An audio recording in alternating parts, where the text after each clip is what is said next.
Time for what? Experience in college. Time for reinforcement. Time for liftoff! Where nothing is impossible unless you think it is impossible. College. My college scholarship. Yes. Boom. College ran by real fast. You hung in with the best college. First time for everything. Well, what are you waiting for? What are you waiting for? Let's do this thing. Genius, let's do this thing! My name is Ashley Withers, and I am one of the college counselors here at SI. We have our team here, but I am going to be hosting this with my colleague, Patrick Lorenzo. And I'm going to actually pass this on first to our Director of Counseling, Miss Katie Blazing.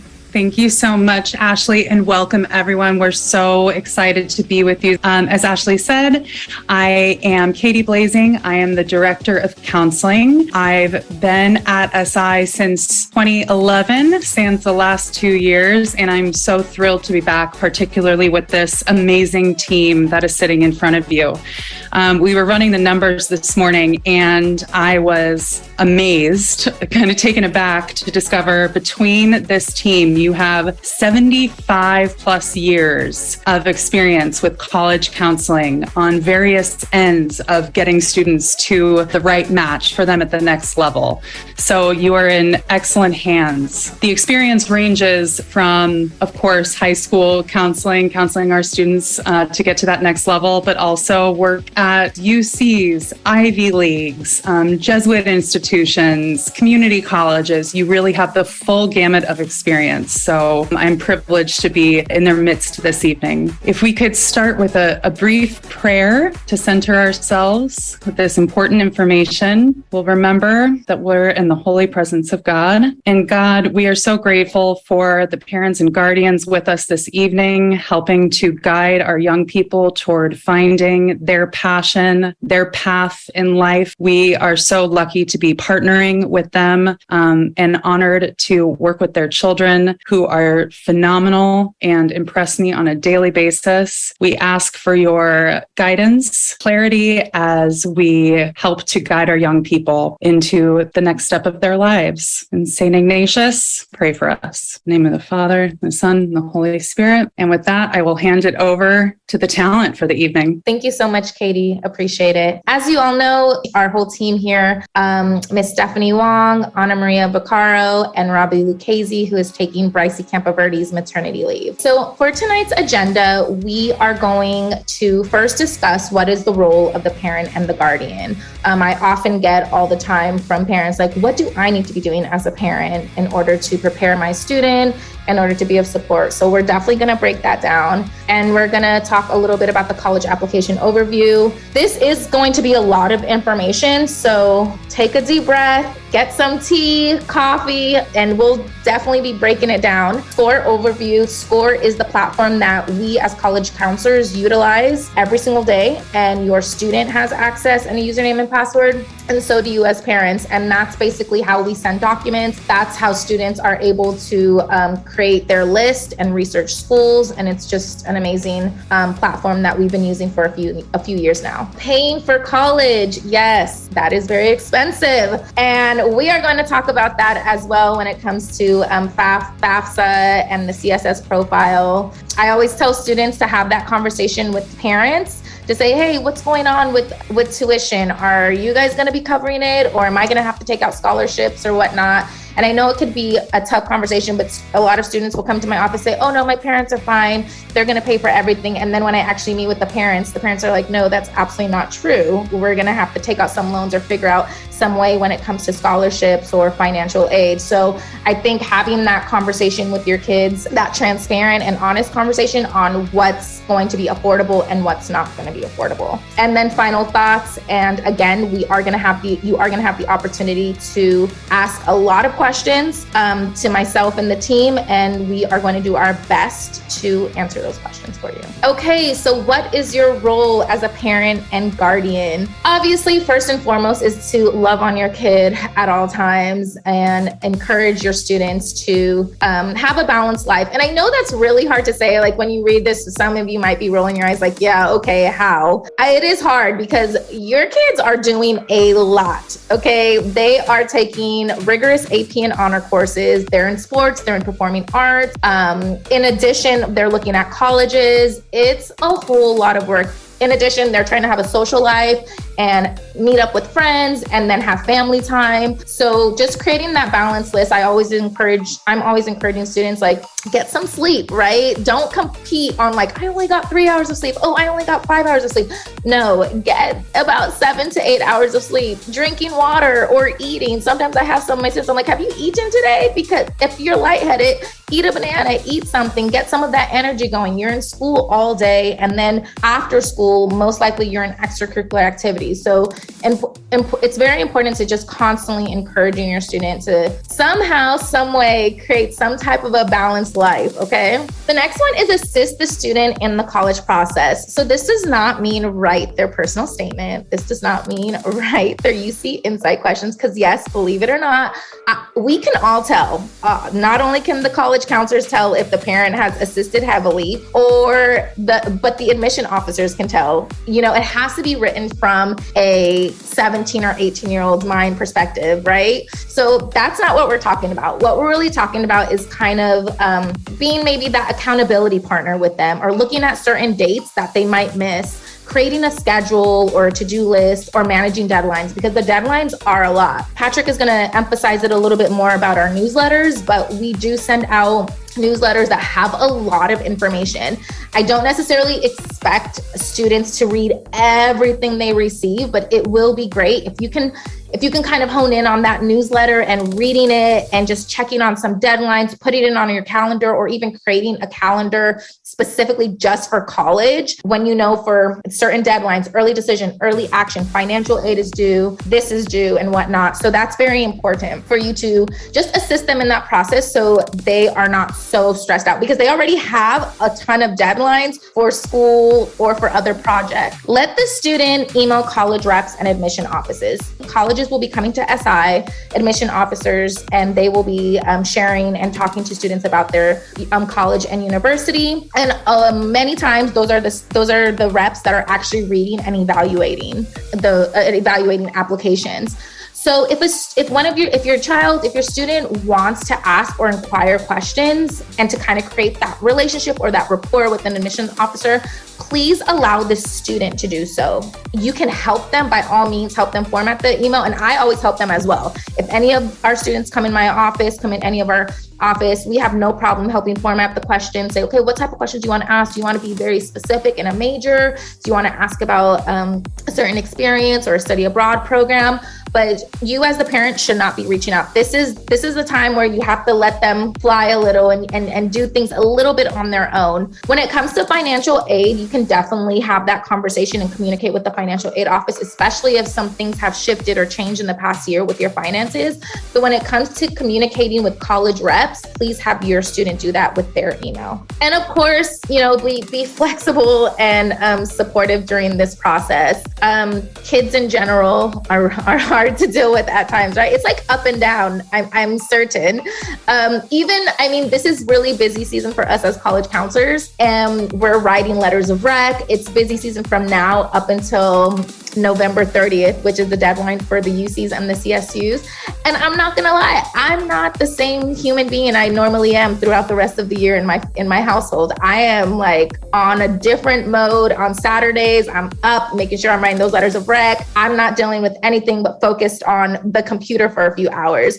So yes, your kid might be a little up and down or a little feisty or rude and or loving, but please be flexible and of course supportive. Like, how can I assist you through this process? I know in the next 2 weeks, this is going to be really tough. What can I do as a parent to help you out or to alleviate any stress? Let me know what I can do. We're going to go over the college application overview. So there's going to be a lot of information. So building a balanced college list. What does that look like? This is what we talk about constantly with our seniors, but we've emphasized this since the first meeting we had junior year, is what does a balanced list look like and why is it important? And even going back to creating the right fit.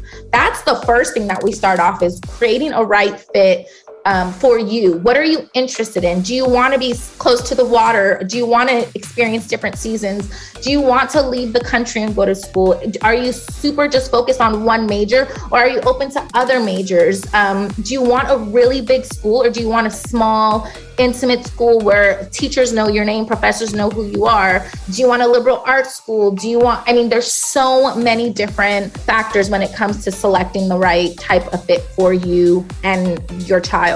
So what does it look like? We're always categorizing it as likely schools, possible and target schools, and then challenging schools, right? With a balanced list, you can apply to 5 challenging schools, 5 target schools, 5 likely schools, 3 challenge, 3 possible, 3 likely schools, right? Not just applying to the schools that you've heard of, right? The Ivies, the top tier schools. Do not apply to only challenging schools. 8 schools and 0 likely and 2 possible is not a balanced list. And we've discussed this. We had our senior X period on Tuesday. We broke that down as well. And we're constantly encouraging students, please create a balanced list. And please, the likely schools have to be schools that your child actually wants to attend. It cannot be a school they absolutely have no desire to go to, because it's pointless. I've literally had students come into my office crying because they only were accepted to their likely schools, and they had no intention of just getting into their likely schools.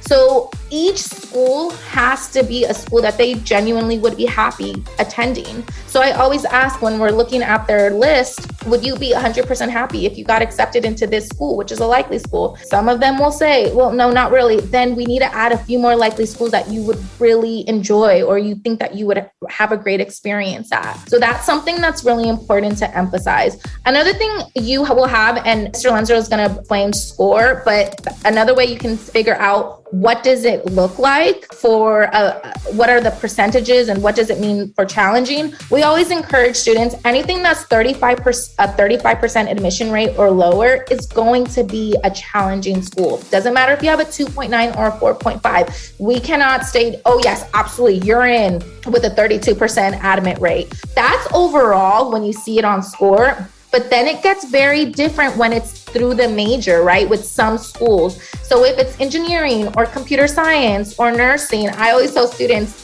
remove 10% now out of that 32%, put it down more to 10%. Now it's a 22% admit rate for that specific major. It's even going to be more competitive. So you really have to do your research on that and what that looks like when it's starting to become a balanced list, especially when it's a very competitive major and 90% of students are applying to engineering or nursing and whatnot. Don't rule out any colleges based on cost yet. We're going to discuss financial aid in a few slides, but we're always encouraging students and families. Number one, every single university has a net price calculator on their website. You could literally Google San Francisco State net price calculator, Boston College net price calculator, and it will pop up. And it gives you a very accurate estimate right now. If you did it right now, you would input your information, your income. It could take about 5 to 7 minutes, maybe 10 minutes. And then once you submit it, you will receive something called your EFC, your estimated family contribution. And that will give you an idea of how much you will have to pay, especially if your finances haven't shifted right now. If things are up in the air where somebody's just lost a job, it might change and that's when you will be able to communicate and contact that financial aid office. But right now, if your salary has been the same or if your income has been the same, your net price calculator is going to be pretty accurate. So you can do that now. You do not have to wait for the FAFSA. You do not have to wait until the financial aid package is that you're getting it in the spring semester. You do that right now and you can have an idea, okay, it's going to cost $75,000 a year, 75,000 times 4. You can add that up. So that's when you can start having those conversations with your child and say, okay, this is what we're going to have to do. This is what this looks like, or we're going to have to take out some definitely you're gonna have to look at some scholarships or merit-based and whatnot. The net price calculator, again, is on every school's website, and then just again figuring out if it's in your family budget. The way I break it down, because this could be pretty confusing if you're not familiar with this, especially if you haven't had a child that's gone through this, or if you haven't gone through this. So I'm going to break it down a little bit more to just make it easier. And this is the way I explained it to our students on Tuesday. So you know how there's like social media platforms, right? So you have like Instagram and Facebook or Pinterest and Twitter, and all of those have different usernames and passwords, and all of those have different type of social media outlets, right? So that's kind of how I break it down with what the CSU is versus the UC versus the Common App and whatnot. They're all different portals. They're all different platforms for different type of institutions. So for the CSUs, those are the Cal State. So those are the San Francisco State, Chico State, San Diego State, Cal Poly State. So those are the schools, those are the state schools here in California. And that deadline is November 30th. With the CSUs, you actually do not have to write any essays or anything. It's literally you're inputting your grades and you're making sure adding them with your A through G courses. And so that's the CSU application. You can literally go on this website or just Google CSU application and you'll be able to review and see all of the CSUs on the map. It's a great website. With the UC application, these open up it's for October 1st. The deadline is November 30th. The most important thing you need to know is the deadlines. The CSUs and the UCs are November 30th, right? With the UC application, they do require prompts. There's 8 prompts, and 4 out of those 8 you are required to submit, okay? And then with the private colleges and the out-of-state public schools, students can utilize the Common App, right? That's another portal. That's another platform with a different username and password. And this is where I say, what can you do as a parent? Have their username and passwords, because they might forget, or tell them, hey, if they don't want to give you the username and password, remind them, hey, make sure you take a screenshot or put it in your notes, the username and password, because it gets frustrating, even for us as adults. Oh my gosh, I forgot my password, or I'm on a different laptop. It's not matching. I'm forgetting. You get frustrated. Anxiety's coming up and all that. Have them put it in their notes, the username and password for the CSU application, for the UC application, for the private colleges and the out-of-state public schools. And that's through the Common App. A majority of the schools are through there, or with community college. The enrollment starts like in next February in the spring through March, and we can assist students who do want to go that track with that process. We've all helped out many of our students that have gone through the community college track as well. But the most important thing to know is that the CSUs and the UCs, they have that November 30th deadline. And with the Common App and the private schools, it's going to depend on whether you're applying early decision, early action, and what those dates normally are November 1st for early decision, early action.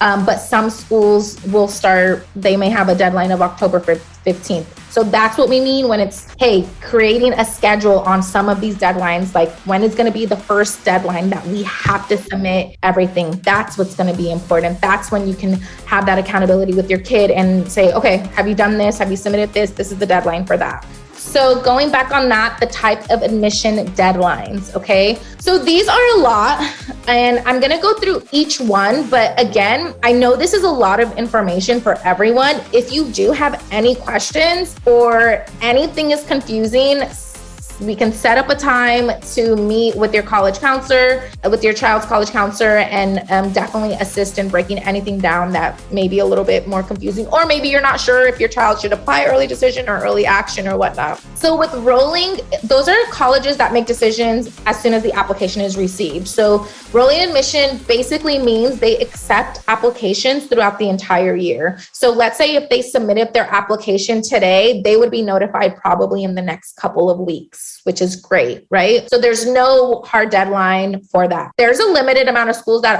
have rolling, but there are schools that have rolling, and they're great schools as well. Early decision, ED1, ED2. I always explain early decision as like a marriage, right? This is a marriage, and there's no way that you're getting divorced. You're in it, right? If you choose me and I choose you, we are in this together for the next 4 years, right? So ED is binding. So if your child applies early decision, which most likely it's going to be November 1, if your child applies early decision and gets accepted early decision, then they are expected to attend that college. And there are forms and there are signatures. Not only do you have to sign on SCORE, but you have to sign a paper form with SI and through the Common App. It's a really serious commitment. So early decision is again, again, binding. Early action or restrictive early action is non-binding. And those are for students who still apply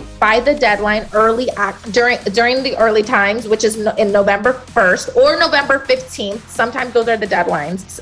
There are some that are November 15th as well. Those early actions, you will be notified before Christmas break, but you don't have to make a decision until May 1st. So you're able to wait, your child's able to wait and see all the different schools they were accepted to. They're able to wait, especially if one of their dreams is to go to a CSU or a UC, because they don't have that type of deadline. So if you specifically, for the early action, it's non-binding, you do not have to make any decision until May 1st. So, which is again, great because especially when you can actually look at the financial aid offers as well, and you're able to see, okay, which schools may be the most affordable, or maybe have that opportunity to visit the schools that you have got accepted to, and then from that, make that decision. And then regular decision is, again, non-binding, and you don't have to make any decisions until May 1st, but the deadlines are most likely going to be in December or the first or second week of January, maybe January 5th or January 5th. Testing. This is always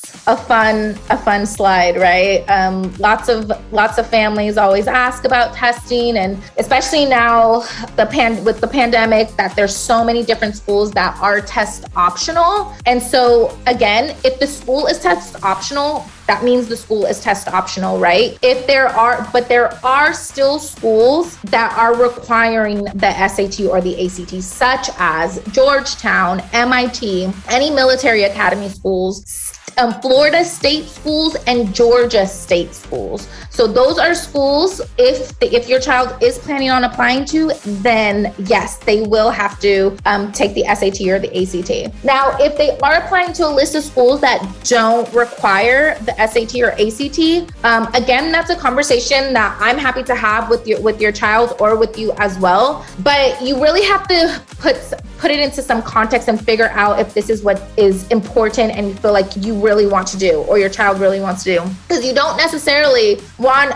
your student to be working so hard, studying, hiring a tutor, and then they didn't get the best score and they're not even going to submit it, right? Now, again, if your child is an amazing test taker and they're like, yes, absolutely, I'm taking it and I know I'm going to do well, I've always been a great test taker, then absolutely, that could be helpful. But just remember that if you've taken it a few times, we encourage our students not to take it more than 3 times, because most likely that score is not going to move up 200 points or 300 points.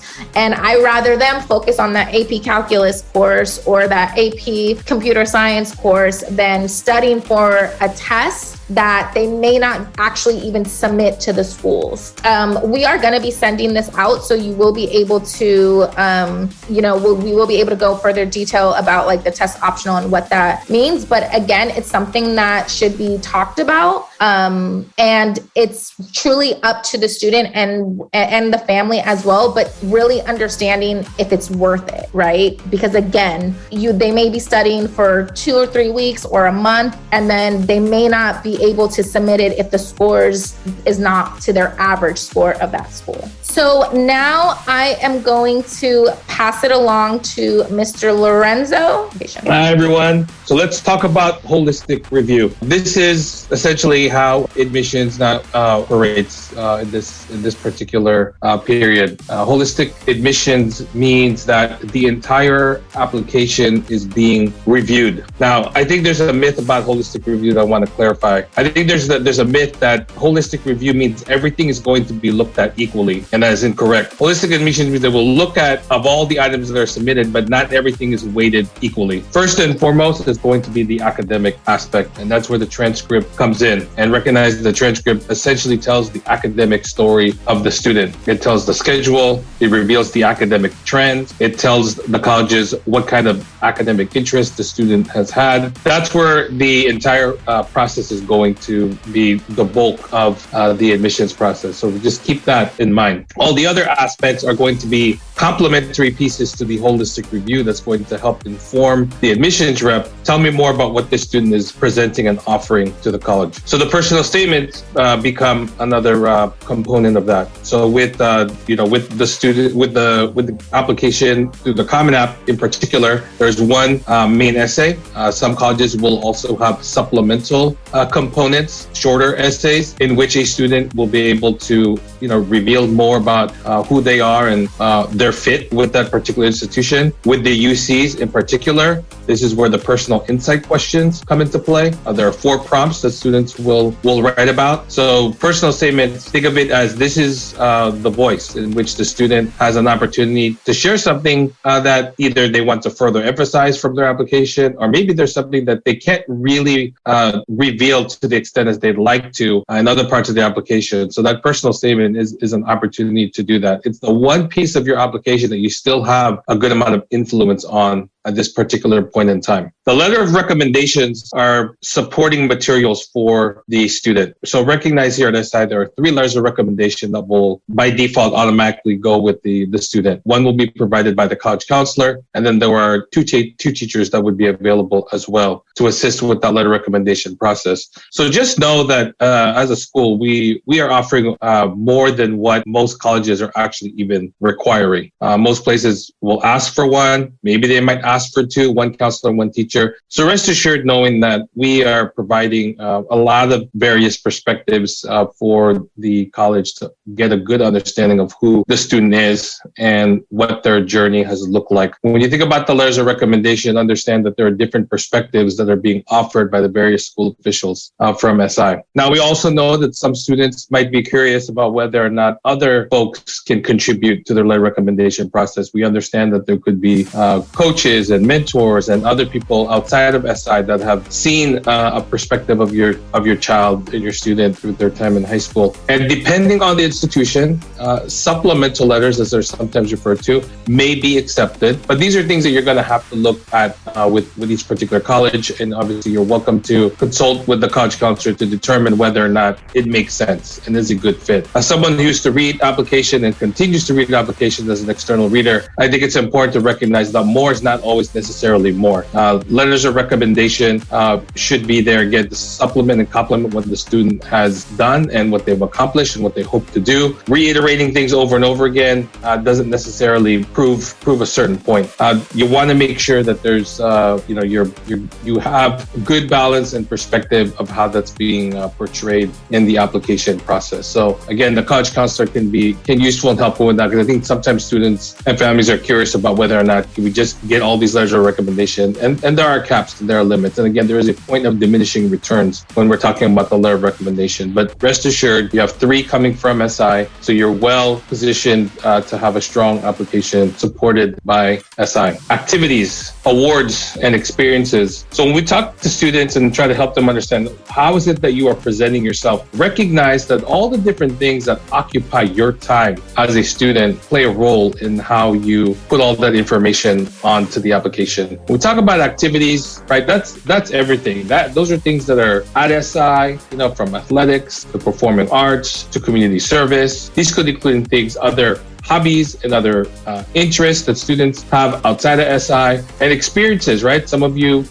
may have done an immersion. Some of you may have done something at your local library. So really think broadly about what this looks like. Everyone has different things that they have to do, different responsibilities, different ways in which your time is being utilized. So do not discount anything that you're unsure may or may not be, you think, worthy or appropriate. Again, your college counselor, we're here to help you sort that out. We want to help you present yourself in the best possible way and understand that there's a lot of different ways that you can do that, and we can help kind of hone that in and make sure that you're presenting those things appropriately, so the college rep has a good sense of who you are. Now, again, to that point, we also want to be mindful that this is not about a laundry list, right? We want students to be thinking, like, can I list every single possible thing that I've done? We want to be focused on things that are meaningful and revealing about who you are as a person. Everything that you've done may or may not be as relevant as some other things, and you have limited space. And I think that's intentional by the colleges to help students and families recognize that they're not going to be looking at, who has done the most and who's achieved the most. It's all about how this connects back to your values and how is it that you want to be seen in the application. And that last piece, demonstrated interest and awareness. There's no question. One of the things that we've seen the last couple of years is that there's definitely been an increase from an increased sort of perspective of colleges trying to get a sense of, what exactly what kind of homework and what kind of perspective do students have about their particular institution. There's a limited amount of time, and in some places they want to see: are you checking your emails? Are you clicking the links that they're sending? Are you showing up to the high school visits that are being facilitated by the high schools? Are you going to virtual sessions? So again, demonstrated interest. Some schools use it, some don't. Demonstrated awareness is something that's probably much more prevalent at schools that are looking and paying attention to see whether or not students are really engaged in this process, and that they understand that they're not just a school on your list that you're just applying to, that you actually have some genuine interest and you've done some homework, like you have a good fit. They recognize a lot of students are, sometimes have a broad list and they're just kind of stockpiling that list, and demonstrated awareness and interest is a way for them to be able to determine how serious are you. In terms of prospective student athletes, so for those of you who are interested in playing collegiate sports at any level, at the NCAA level, make sure that if you have not done so yet, that you complete your registration at the Eligibility Center. This is the first step. This is like that first official thing that you've got to do to make sure that the colleges understand and they know that you are actually genuinely interested about pursuing sports at the next level. Every conversation, anything beyond that first touch point, this is going to be the next thing that they're going to want to do. So again, if you haven't done it, and if you have any kind of interest, make sure that you sign up and you go in that registration center. Make sure that you fill out any prospective college athletic, the prospective college athletic agreement form. So again, for those of you who are looking at that, that's something that we have within our SCORE shared drive. So essentially, it's a form that, if you've decided that you've made a commitment, you're interested in going to a particular school, it's a way for us to make sure that we're all on the same page and we understand that, okay, you decided that this is what you're going to focus on, and there's a form for you to fill out so that both the counselor and the students and families are all on the same page. So again, if you know that you are already ready to make a serious commitment and you're leading in that direction, or you're just curious about it, again, let your college counselor know. And again, that's available on your SCORE drive. Know that the testing requirement for this class has continued to be waived. We recognize that sometimes there's information that's a little bit different coming from the coaches or the admissions office. So again, check in with us if you have any questions. We want to help you kind of decode some of the wording that might come with it. We want to make sure that you're aware that this is the understanding and this is the standard, but we recognize that there are some institutions and there are some sports, depending on the sport, depending on the league, that there are some nuances to this. So again, let us know how we might be able to help you with that. If you're getting any information that just sounds like, this doesn't sound like exactly like that they're waiving the testing. So check in with us if you have any questions about that. Once registration is complete, right, SI will send that transcript at the end of junior year and senior year. So that's what the NCAA requires for those of you who are looking at that. So just know that that's what we do on our end. And, lastly, make sure that if you have not been in touch with Coach Bluford, that you do so. He is our college athletic advisor for students who are looking at this process, and we work very closely with him and communicate with him. So we definitely work together with everything that's related to college athletes. So just be sure that we're all in the loop and we're all communicating with one another. So with SCORE, hopefully at this point you all are very familiar with SCORE. We know the students are expected to interact this on a high level. We know that some parents have started to engage on this level. So just know that this is a tool, this is a resource, and just know that it's one of the many tools and resources at your disposal. The college list, the My Drive, these are all things that are attached to SCORE. It's essentially a CRM, a customer relationship management tool, and allows us to keep all the various documents and all the things that we use to engage the students in this process. So we have the college planning documents for the seniors. Our CAP form, aka the college application plan, lives in there as well. Resources and other items that we will continue to build throughout this process, building a library for students to be able to access and score. Just wanted to make sure for parents, we've received some questions regarding the scattergrams. That's one of the data tools that's available. Unfortunately, sometimes the things that happen on the app and the things that happen on the desktop, they're not exactly in sync.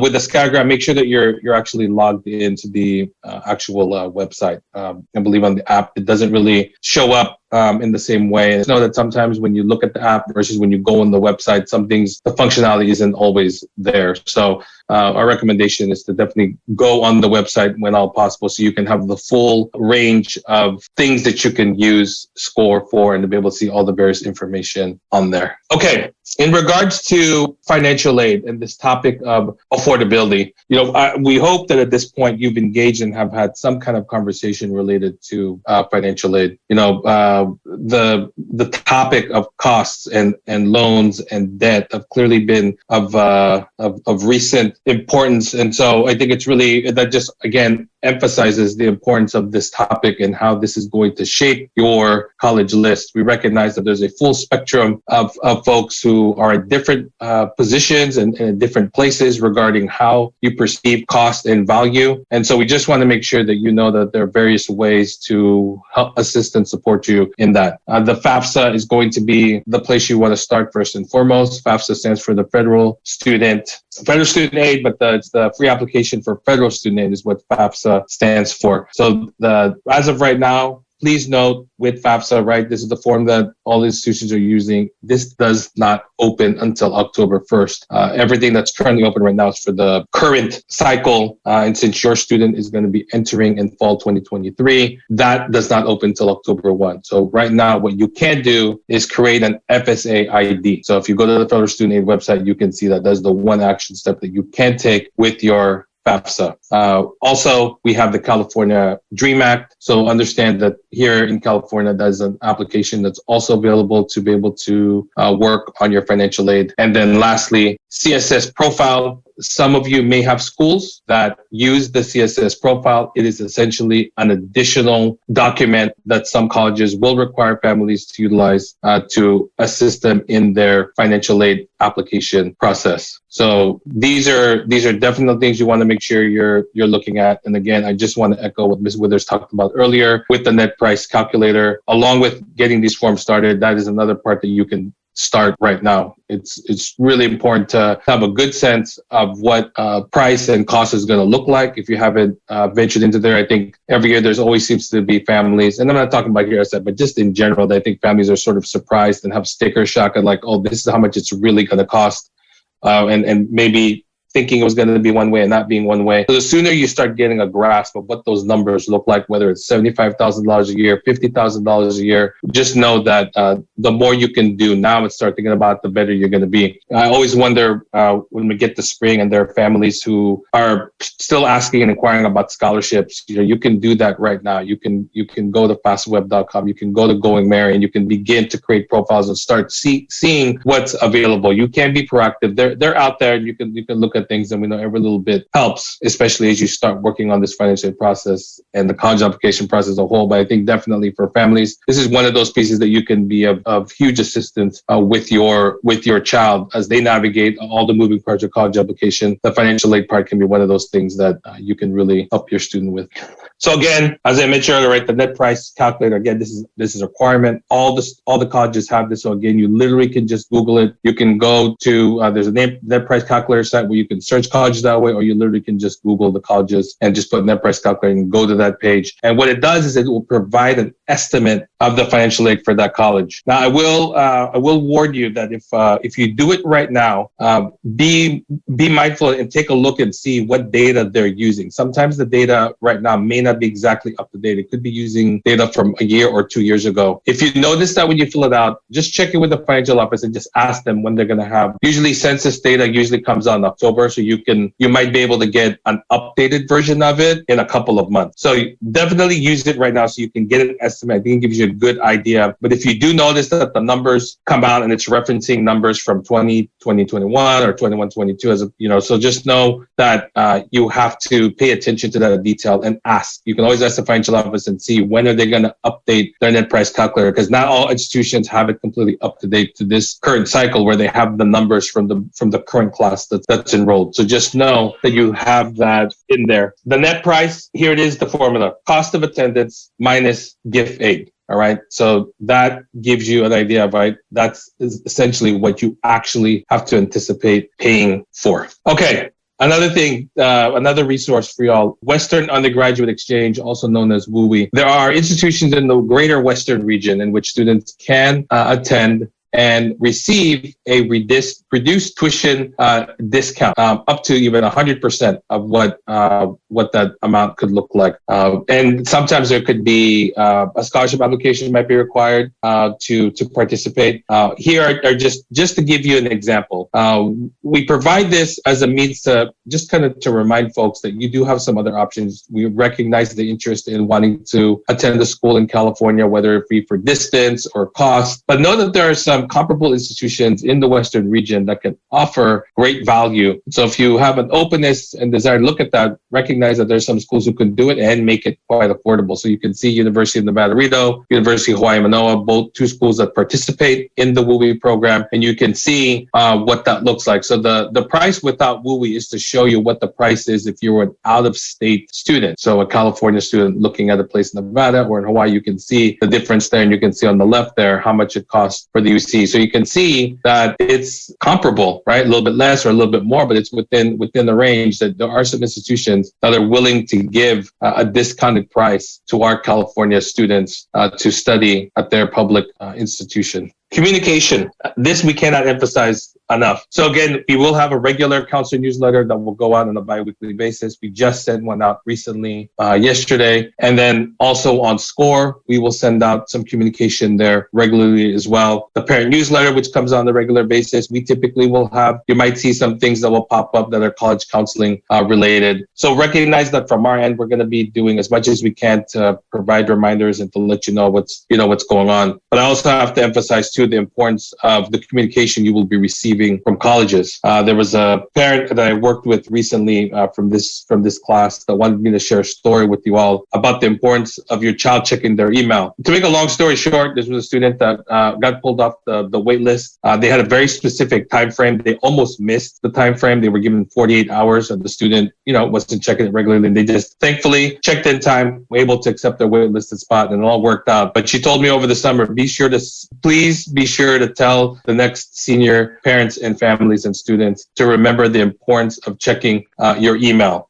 So whether it's coming from us, whether it's coming from the colleges, we cannot emphasize that enough in terms of recognizing the importance of the information. We know there's going to be a lot. And if you just block out some time and you set it aside and just know, okay, check it on some regular basis, on a week-to-week basis, you're going to be okay. You don't have to read all of it, but you definitely got to scan and see if there's something there that can be useful. Resources. So moving forward, we had our X period, which was required. We will have other X periods moving forward that will be opportunities for students to engage with the college counselors to get more support. Those will be optional, but great ways to get that specific assistance, whether it's with their essay, whether it's with application, sort of filling out things. So those are things that we can help. Some of us have already started or will be starting our one-on-one appointments. So remind your student if they haven't yet, to follow up and look out for that information shortly. Some of you, we thank you for those who've already submitted your parent reflection survey. This is a last call right now to have it completed by September 26th, and that gives us some time to make sure we can incorporate it for those of you who will have students who have early application deadlines. So if you haven't done it, you still can. Please get it done by September 26th. We have Twitter. We have SITV, we have the Counseling Podcast, and we have other supplemental ways in which you can receive information related to college counseling and reminders. So again, keep an eye out on those places as well. So keep in mind, right, with college, right, our hope is that it's a place where your child will learn to grow and prepare for their future, right? We want them to thrive, right? This is an opportunity for them to continue their growth in adulting, as some students like to say. So we hope that we can partner together and work together in helping them realize that this is this is what they can be excited about. And I'll also add too, this is something that I've been trying to dismantle, and I think this will help in this idea that college is a place to learn and grow, is that I hope that we can move away from this idea that college is where you peak. This isn't going to be the best 4 years of your life. It can be great, but I hope that we can help students understand that college is just a stop along this journey that we call life. And so as we move forward and we take that as framing to help our students grow and thrive, that we help them unpack sort of the angst that can come with the pressure that sometimes go with landing here, and that knowing that this is a layover, and that life is this ongoing journey that we continue to work on, and we continue to put effort in, and that we hope that in this process they continue to grow and learn just like they do here, and they get to do it for another 4 years. So with that, in this together, in the spirit of our theme, we hope that as we move forward from this evening, that we can work in partnership together and work together and support one another and communicate with one another as we embark on this journey. Thank you, Patrick. So do the college grades on the SI transcript receive credit or not? So if your child has taken a community college outside of SI, has taken a community college course, that course will actually be transferred onto their SI transcript, but the grade will actually not be recalculated into the SI grade. However, we as college counselors can recalculate that and include that in their letter of recommendation. But also please note that colleges will actually recalculate that GPA as well. And they'll recognize that, okay, not only did they complete, SI's, a transcript from SI, but they also took additional courses outside of SI. And then from there, they will recalculate that GPA in addition to college counselors doing the same. Yeah, I'm gonna answer this question about the AP. So recognizing the application, you can mention that you have that you are taking AP exams. So these are for the ones that for the students taking in senior year. So you can mention that there so they know, but recognize that AP credit will only go to the school that your child ultimately ends up attending. So you can mention that if you have a score, you can put all those things if you took anything from junior or sophomore year, but you're not going to actually submit any official scores to any colleges that you're applying to. That only happens at the end. Okay, do all schools have wait lists? How does that work? And when are decisions and payments due? All schools do not have a wait list. They will notify you, definitely. And the student will actually receive an email stating, would you like to be considered to be on the wait list? And then they can say yes or no, or from there move on. When it comes to decisions and payments, decision day is May 1st for all colleges and universities. So whether it's a UC or a private school or an out-of-state public school, all decisions will be made before April 1st. The UCs and the CSUs come out sometime in March, but they have that decision. They don't have to make that decision until May 1st. And then payment will be due. Patrick, do you know when? It depends when. I would say before school starts in August. That's when you would have to make your first payment. But they will give all that information. It varies within every single school. You will have to give a deposit down with your on May 1st, letting them know like this is the school of my choice, and here is that deposit. Most of the time, that deposit will be a part of that tuition. So it could be a $200 deposit, and that will go towards the tuition starting in the fall semester.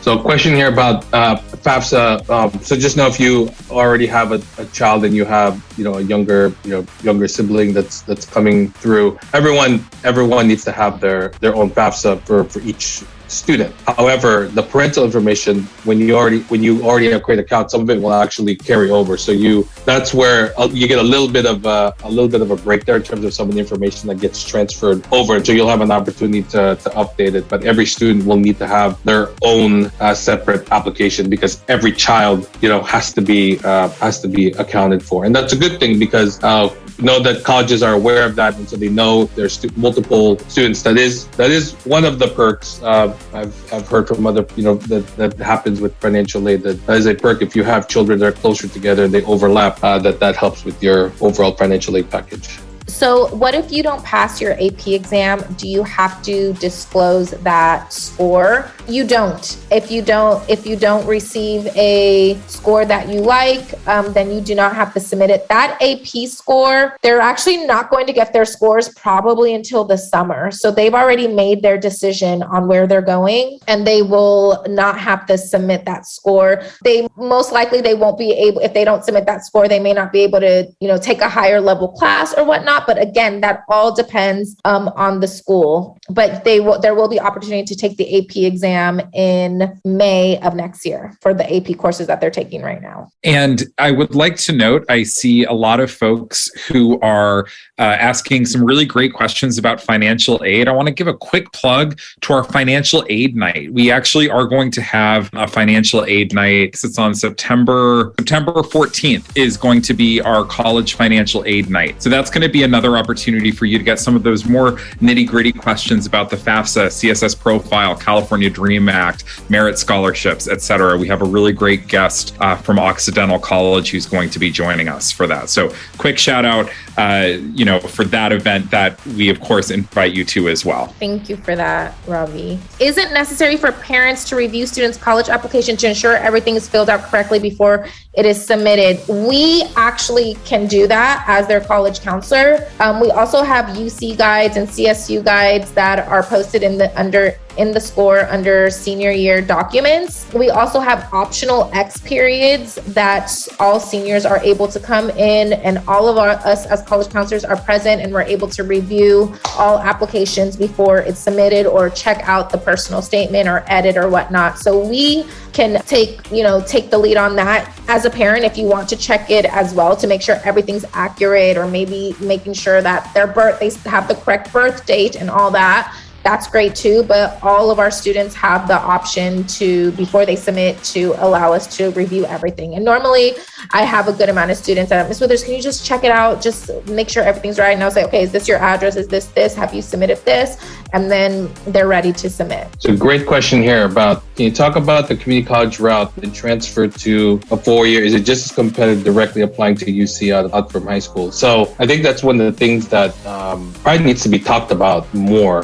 The community college route, I think, for whatever reason, has gotten a bad rap or a bad stigma as like something that you settle for. But if you look at it from a different perspective, whether it be cost or even about perhaps getting into an institution you really, really want to go to, especially at the more highly competitive UCs, the acceptance rates are much more accessible coming through the community college route. And with some institutions, it could even be better as well. So know that it's completely viable option for those who are, again, whether it's cost, whether it's just thinking about different route, or maybe there's a particular path that go in the community college route, whether it's thinking about for transferring, or whether it's like maybe you need a little bit more time to develop, you're not really ready to go away. There's a lot of great reasons why one would consider the community college route. And I think the competitiveness is one of the things that get overlooked. You can look at the data and you can see that how different it is. Just know that with Berkeley, LA, and San Diego, they don't have like that articulation agreement. So again, won't be as difficult as straight out of high school, but the other UCs have agreements where they have direct partnerships that will get you, should you follow their path, you can get directly into a particular UC campus. Okay, a college we are looking at requires that students are in the top 10% of their class. How can we provide the information if SI does not have ranking? SI does not have ranking, but students are going to input their GPA on all their application forms, weighted, unweighted. We send official transcripts, and then each admission officer has our school profile. So they're going to be able to see the demographics of our school, how many AP and honor courses that we offer. And then from there, they're going to obviously look at the application as well. And it may not be just there's many universities that are they want the top 10%. But again, it's a holistic approach when it comes to applications. You don't know their personal statement, you don't know their grades, their letters of rec could be unique, their extracurricular activities could be unique. So it may not be just specifically the 10%. 100% of their class getting admitted to an Ivy or whatnot. Yes, it is competitive, but we do not share that information with schools. It's like the letters of recommendations. It's 2 letters of rec from teachers from the core, so math, science, foreign language, social science, or English, and then 1 letter of recommendation from us as college counselors. And this is right now our time where we're working on these letters of recommendation. So that's why it is important to complete that parent survey. It is important for your students to complete the Get to Know Me survey, part 1 and part 2. So then we can get more insight and write a strong letter of rec. But for the most part, that's not going to be an issue with us not submitting. We will submit by that deadline. A question here about Jesuit schools and the scholarship applications. So we didn't specifically talk about Jesuit schools, but I definitely want to highlight there are definitely Jesuit schools that offer various scholarship opportunities. There are 27 out there. And so some of them even have scholarships typically for those who were graduated from a Jesuit high school, and of course a variety of other scholarships available as well. So you definitely can just simply look at some of the Jesuit schools and then see what scholarships they have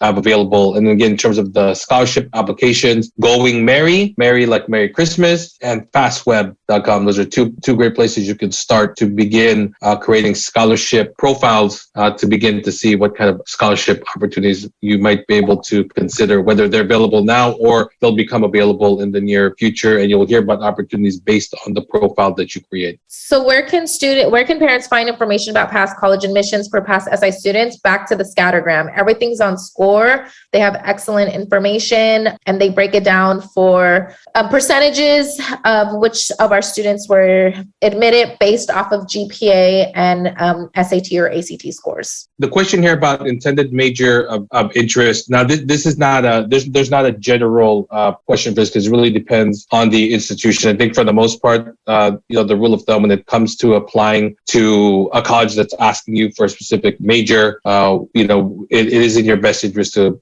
apply to the major that you're actually interested in. We're aware that there are some students or families who talk about ways to sort of scheme, like I'll just figure out a way to get into school and then figure out to get in the major that I want. There's no guarantee that would happen, and perhaps you could turn your 4-year plan into a 5 or 6-year plan. So we hope that as you're going through this process, you're going to try to be as authentic as you can at the point of submitting that application. So your intended major of interest, whatever that may be, hopefully will be genuine. And it's important to recognize that some will be more competitive. STEM majors, business majors will be more competitive, and some schools will give you an alternate major and some may not. Like that's the one that you have, and they'll kind of explain how the options sort of play out. But there's different ways that can materialize depending on the campus, and something that you could talk to a college counselor about if you're really unsure about how is it that they're explaining whether you have a first choice, a second choice, or sometimes even a third choice option with the major. Do students apply with their GPA at the end of junior year, or GPA calculated before November 30th deadline? It's pretty much from junior year. So freshman, sophomore, junior calculated. If they're applying early decision or early action for a November 1 deadline, the schools are going to be able to see what's in progress and what is planned, but it's pretty much set for their junior year. If students do apply regular decision in January, they will be able to see their fall semester grades. So I think we have time for maybe 1 or 2 more questions. I see a question here about about UC admissions. I think this is one of those other things that we want to help unpack. I think it's really important that we talk about UC admissions, that we don't want to talk about it in general.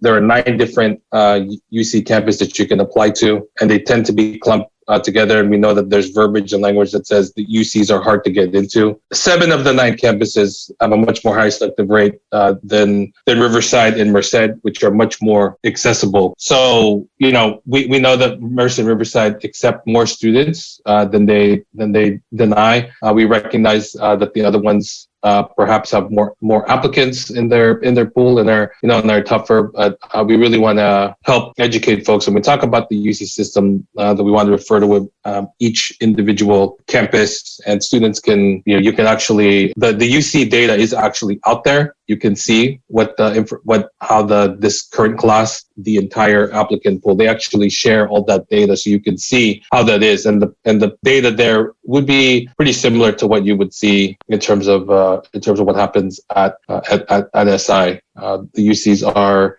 a broad institution that's trying to get the best and brightest of the entire applicant pool. So that data is available for folks to check out on their website. They've already released that information recently. Yeah. So the question about student athlete, whether you're being recruited or not, there's no harm in putting the eligibility set because you really never know. The recruitment process, things might be cold now, things can heat up, and I know it depends on the athlete, it depends on the recruitment process. So no, the website is not only for blue chip recruits. If you are someone who is considering wanting to play at the NCAA level, you can go and put your information there. Nothing is binding, nothing is limited in terms of what that might be. So we definitely encourage you to be proactive about that process if that's something that you want to be open to. So this will be one of our last questions. How has the COVID pandemic and distance learning influenced the college admissions process and schools' perspective while reviewing students' grades? There is a COVID-19 prompt for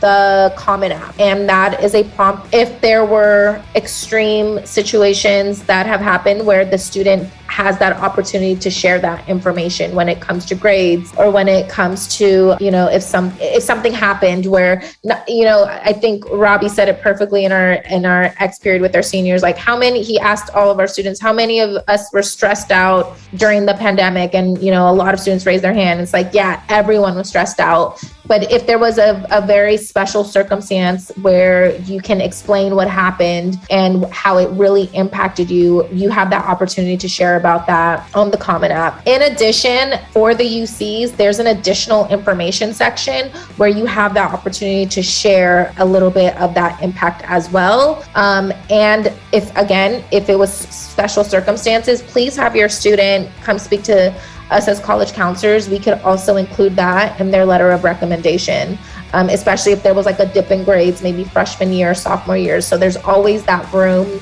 that you can create that narrative and share that information that, hey, there was, a dip in my fall semester because of this situation, but I want to show you how my grades improved in the past year and a half and how much, things have changed and my mental health has changed or whatnot. So there's a lot of room to share information with the applications to these admission officers in colleges. All right. That should do it. Thank you all. Thank you so much. Thank you for joining us. Thank you for listening to SI Counseling Podcast, where we help our students strive to respond courageously to the opportunities and challenges of our time.